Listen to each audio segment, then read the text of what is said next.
Il n'y avait rien, c'était un tas de cailloux là où on est.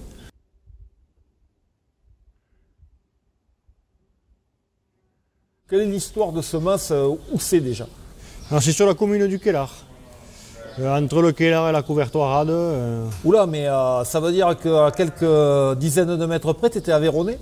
Oui, mais bon, mes terrains là où me pâturent mes brebis, c'est la limite de l'Aveyron. Alors, on est à la frontière. Voilà, c'est la frontière.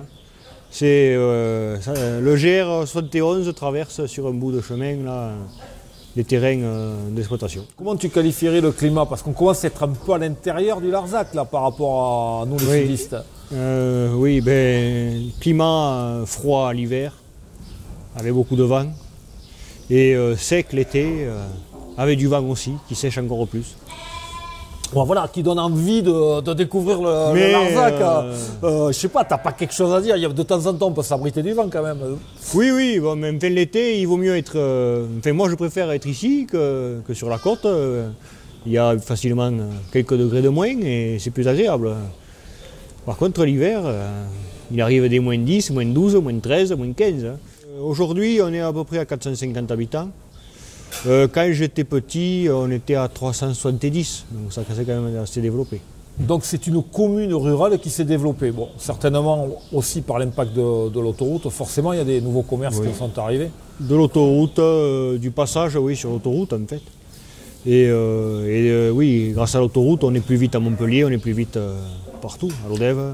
Lucas, comment tu te situes, toi, justement, géographiquement? Plutôt tourné vers Millau ou plutôt tourné vers Montpellier? Ou à mi-distance, finalement? C'est quoi ta ville, je dirais?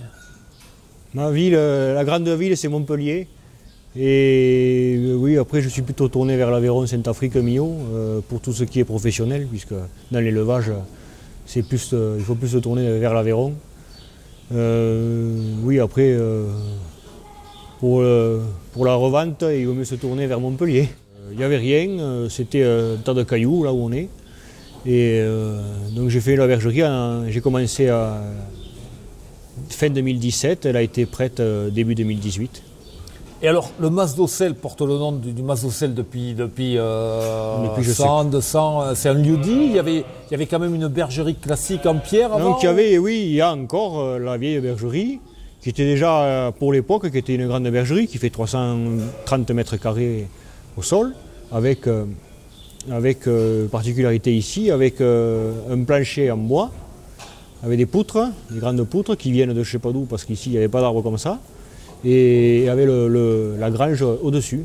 Alors là, pour l'instant, justement, il y a 70 brebis qui sont dans la vieille bergerie en bas. D'accord. Parce qu'il y avait les agneaux qui sont derrière nous qui prennent finalement trop de place pour garder toutes les brebis ici. Oui, il faut aérer un peu, donc voilà, quand tu as 70 et 230 ici, quoi. Voilà, à peu près, là, un peu moins maintenant.